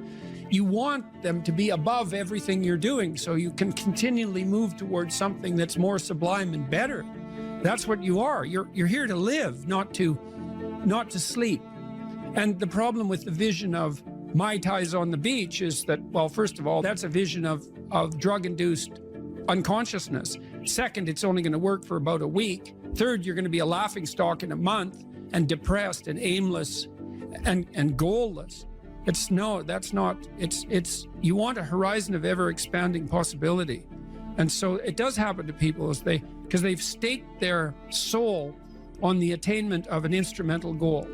And it can be a pretty high order goal, but then you think, now I'm there, now what? Well, the answer can't be, well, I'm going to live in the lap of luxury and never have to leave the face. What do you want to be, a giant infant with a gold bottle? You never have to do anything but lay in your back and suck. It's like, you see the problem with that as a conceptualization. It's no, you want to be like an active warrior moving uphill with your sword in hand. And that's dynamic, that's exciting. Lay a disciplinary structure on yourself. Get the chaos in check. And then you can move towards a state that's freer. It's discipline first. Like, look, if you're going to become a concert pianist, there's going to be several thousand hours of extraordinarily disciplined practice. That's the imposition of order on your potential, let's say. But what comes out of that is a much grander freedom. And so virtually every freedom that you have in life that's true freedom is purchased at the price of discipline. That it's not some casual self-help doctrine. It's that if you don't organize yourself properly, you'll pay for it, and in a big way, and so will the people around you. And I would say, start where you can start. You know, if something announces itself to you as in need of repair, that you could repair, then hey, fix it. You fix 100 things like that, your life will be a lot different. Now, I often tell people too, fix the things you repeat every day, because people tend to think of those as trivial. You get up, you brush your teeth, you have your breakfast, you know, you have your routines that you go through every day. Well, those probably constitute 50% of your life. And people think, well, they're mundane, I don't need to pay attention to them. It's like, no, that's exactly wrong. The things you do every day, those are the most important things you do, hands down. People are afraid of the truth because often if you reveal it, it causes conflict in the moment. Telling the truth is definitely an adventure. Seeking for sure, but also telling. Another way of going about it is to just say what you think and see what happens. That's an adventure because you don't know what the outcome is going to be. So look, there's this old idea that it's necessary to have faith in the truth. And so here's a way of thinking about that. Someone asks you a question and you might think, well, here's the outcome I want, and so here's how I'm going to answer that question. So that's one way of approaching it. But another way of approaching it is, you ask me a question, I'm going to think about the answer, and I'm just going to tell you what I think. And it doesn't matter what the outcome is, because I'm willing to see what the outcome will be, predicated on the idea that there isn't a better outcome than the one that truth produces. Even if it's harsh and terrible in the short term, and sometimes it is, it's like there isn't a better way of doing it. Now, you might say, well, how do you know that? And the answer is, well, I don't know that. That's why it's an article of faith, because I believe, and I believe this deeply, the being that you produce as a consequence of telling the truth is good, by definition, even though it's harsh and often uncomfortable, because you get in trouble. One of the things that I've really learned recently, or learned to articulate better, is that there's a very tight relationship between aspiration and responsibility. The first question might be, do you need to aspire to something? And the answer is, well, yes, because you have to do something. If you just sit there, you'll die. You can't just sit there. You have to go act out in the world. Okay, so act towards what? Well, that's whatever your aspiration is. You have to have an aim. Okay, well, what should the aim be? Well, it should be something worth doing, let's say. Why do something that you don't feel is worth doing? What do you think's worth doing? Well, if you watch other people and you judge when they're doing something worthwhile, you usually judge them positively if you see that they're taking responsibility, at least for themselves. What, do you want to be completely useless so other people have to take care of you? That's pretty pathetic. And maybe you could get your act together so you're taking care of yourself and your family. And maybe you could even do better than that and take care of yourself and your family and your community. Well, good for you. That's responsibility, and that's an aim. Well, here's one of the things that's cool about that, is that your life doesn't have meaning without aspiration or an aim. Okay, so you need a hierarchy of values. There's got to be something at the top. It's got to be something important. If you don't have that, your life doesn't have any meaning. So if you criticize the hierarchy, or even the idea of hierarchy, you destroy the idea of aspiration, and then people have nothing. Well, that's not helpful. People are built for a struggle and they're built for a weight, and you want to take on a heavy burden voluntarily. See if you can put yourself together. See what you can do out in the world while you're waiting to die. It's an all-in game. It better be worthwhile. The great people I know are brutally truthful to themselves and other people, and they have insanely adventurous lives. Get rid of everything you say that you only say to impress other people, and just see if you can say what you believe to be true. That's an adventure. That's the thing about the truth, you know? Well, you got to ask yourself, if you're not speaking the truth, who is it that's talking? If you're saying something that you do not believe to be true, it's not you talking. It's something else. It might be the part of you that wants to manipulate the other person into delivering what you think you want from them. Well, what is that spirit of manipulation that you've allowed to possess you. It's not you. Let's say you decide to live your whole life in that instrumental manner. You're going to craft your words like the student who says, well, I'm going to write what the professor wants to hear so I get the grade. It's like, well, you just turn yourself into that. Well, who is it that's doing that manipulating? It's not you, because those aren't your words. So even if you get the grade, it's not you that got the grade. It's the false you. It's the manipulative you. So you do that your whole life. You don't have your life. And then you think, well, God, that was a miserable life. I manipulated everybody. They were so damn stupid. They were sucked in by it. They're all contemptible. Everyone does it, you know, which they don't, by the way. And so that's a pathway to bitterness. Partly because if you're a manipulator and you use your language falsely, you don't live your own life. You live the life of whatever possesses you when you think it's you manipulating. And so you live the life of the spirit of manipulation.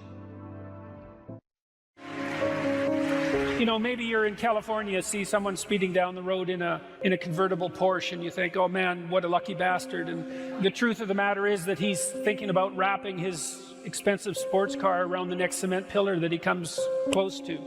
You know, you can't tell. And people have hard lives, and even people who are comparatively fortunate have hard lives. And the ideal that you're observing that makes you jealous and resentful is in large part an illusion that's created by your own mind. You have to be careful of what you're jealous of because you don't really know what it is. And then the other thing that's kind of useful is to understand you're quite different from other people, and you shouldn't be comparing yourself to them because they're not like you. They don't have your family. They don't have your temperament. They don't have your troubles. They don't have your abilities. The only person that has those is you.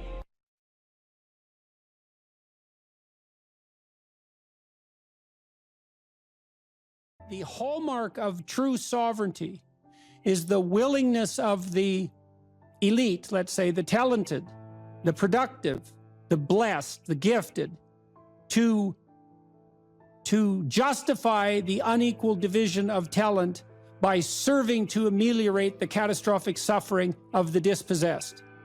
Now, Nietzsche warned about that, right? He thought that Christianity would devolve in some sense into the woke nightmare that it has devolved into. But I think he failed to give the devil his entire due. And the notion that the highest is the highest because it voluntarily serves the lowest, that's a deadly idea. And I don't think it's an ideological idea at all. I think it's an idea that removes the paradox of human existence.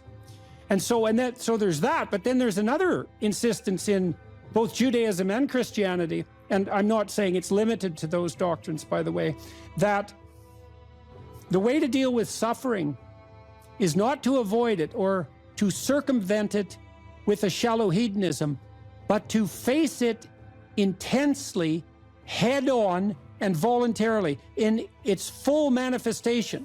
And so one of the things I've realized about the Passion story, which Jung regarded as an archetypal tragedy, and in some sense a limit case, right? A story so tragic that you cannot write a more tragic story.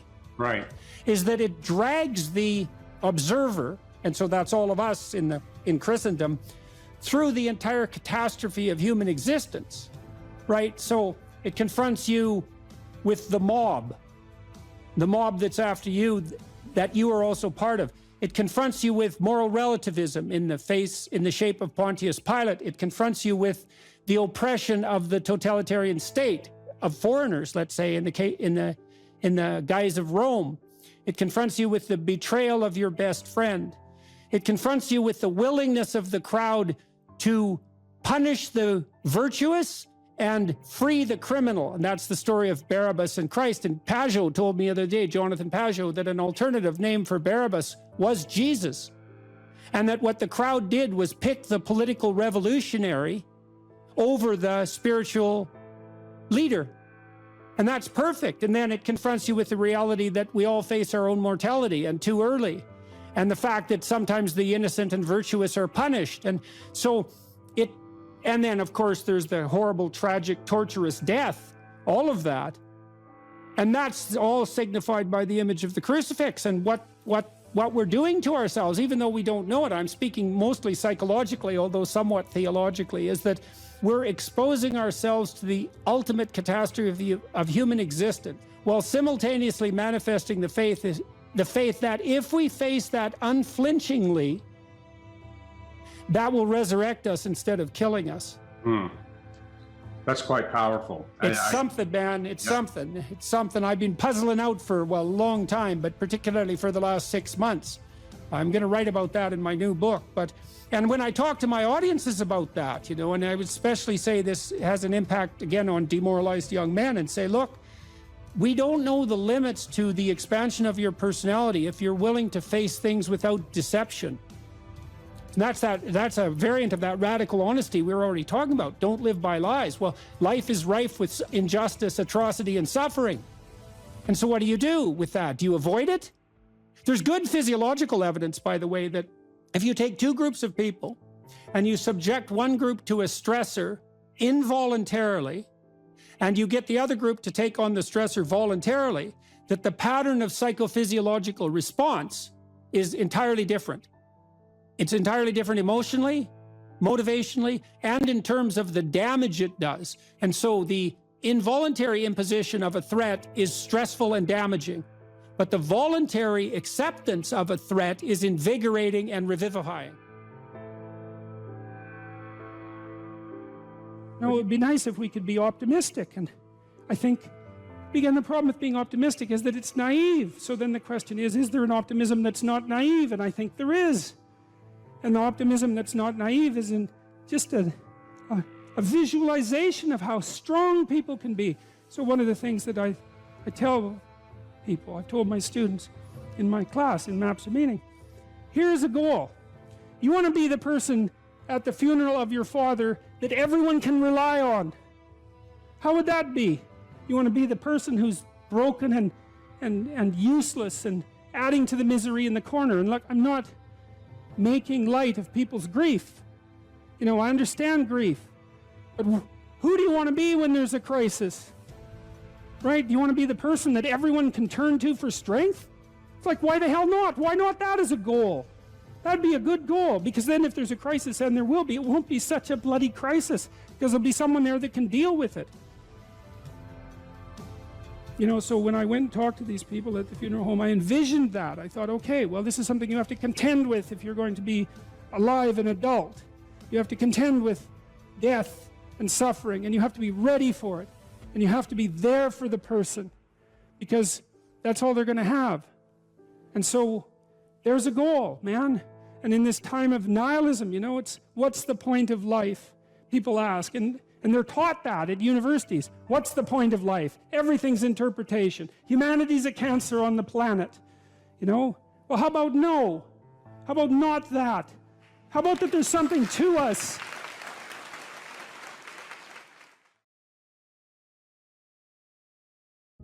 You write in the book, there is no faith and no courage and no sacrifice in doing what is expedient.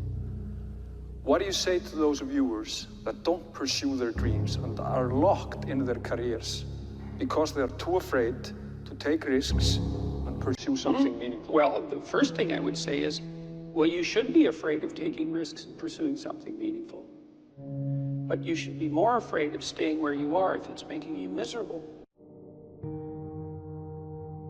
You're paying a price by sitting there being miserable. You might say, well, the devil I know is better than the one I don't. It's like, don't be so sure of that.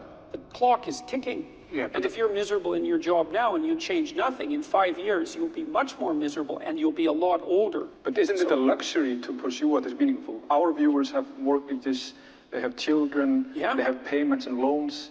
It's a luxury to pursue because we lack the resources. Well, I don't remember now, I'm not talking about what makes you happy. It's a luxury to pursue what makes you happy. It's a moral obligation to pursue what you find meaningful. And that doesn't mean it's easy. It might require sacrifice. If you need to change your job too, let's say you have a family and children and a mortgage, you have responsibilities. You've already picked up those responsibilities. You don't just get to walk away scot-free and say, well, I don't like my job, I quit. That's no strategy. But what you might have to do is you think, well, this job is killing my soul. All right, so what do I have to do about that? Well, I have to look for another job. Well, no one wants to hire me. It's like, okay, maybe you need to educate yourself more. Maybe you need to update your curriculum vitae, your resume. Maybe you need to overcome your fear of being interviewed.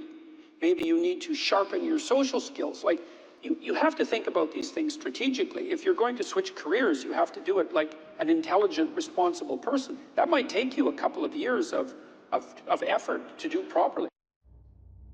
We're built for struggle, us human beings. We're built to contend with the world. We're built to contend with reality. You want a challenge, and the best way that you can take on a challenge, because a challenge fortifies you. So you don't want to be secure, you want to be strong. And you get strong by taking on optimal challenges. And so you lay out your destiny in the world, and you take the slings and arrows of fate, and you make yourself stronger while you're doing so. And you might fail, and fortune might do you in, but it's your best bet. And, you know, people have extracted unbelievable successes out of catastrophic failures. And so, and I'm not saying that in a naive way. I know perfectly well what happens to people. You know, you're doing fine in life, and then you get cancer, and then 6 months later you're dead. And all the heroism in the world isn't going to save you at that point. But that's not the point. That's not the point. Life is bounded by mortality. But that doesn't mean that you don't get out there and contend. And you develop by contending, and you minimize the net amount of suffering in the world. And that's something, man. That's something to do.